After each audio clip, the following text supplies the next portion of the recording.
दे दे राम दिला दे राम देने वाला सीताराम दे दे अलग नाम पर दे दे बाबा दे दे राम दिला दे राम सबको बर्बाद करे भगवान अल्लाह के नाम पर दे दे अरे राम के नाम पर दे दे बाबा आयो दादा लागोता आज बहनियों न होई दे दे अल्लाह के नाम पर दे दे राम के नाम पर दे दे मिली रामायण ला कइला पे काहे भगवान के नाम लेला पर ना मिली का ना तनी नया वैरायटी का वो नया वैरायटी हां अरे नया वैरायटी का होला ई कॉलेजुग पहला ही के गुड़का गाता हो तनी सनी लियोन के नया वैरायटी का वो अच्छा सनी लियोनिया होला हां अच्छा रुक ए बाबा अरे सनी लियोन के नाम पर दे दे बाबा अरे दे दे सनी लियोन के नाम पर दे दे सनी लियोन के नाम पर दे दे दानी बेकार न जाई तोर जवानी रात में जब सपना आई टूटी जाई खटिया के पार्टी सनी लियोन के नाम पर दे दे दानी सनी लियोन के नाम पर दे दे दानी सब हरी ये दुख परेशानी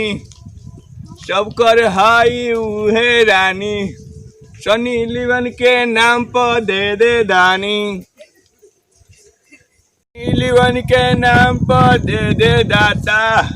दे दे दे दे दे दे दाता ए बाबा आय सनी लियोन के नाम पर तो हम दूसरे खाता बेच के अरे महाराज अरे रहुए इंतजार है अरे महाराज दे दी अरे महाराज रहुआ तो दाता बानी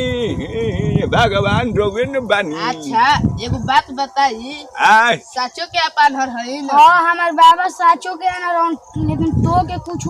तनी हथवा देही तो आय तनी हथवा देही तो हथवा काहे के तो के बतावे खातिर हमार ना आय हमार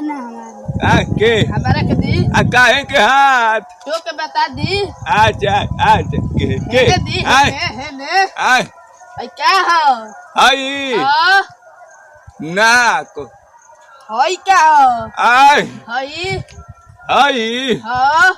हाथ हाथ हो आय अच्छा हई बताई का हो हई का हई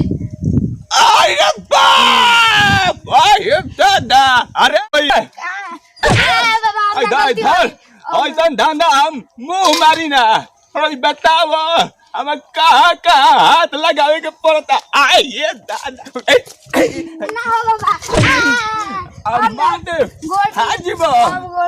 अब बताओ हम भले नून रोटी खाई लेकिन ऐसा धंधा आए हम ना करो ना ये दादा कहाँ हाथ लगावे के पड़ता तरी भैया ई लकड़ी है उ आधा ना रहे आधा के ढोंग रचले रहे उ मैं गांव के बुरबा के बनावता सेठी में पैसा मिल जाता 1-1 रुपया पैकेट में धो के चल देता तो रउआ ऐसे मत करब ढोंगी से बचब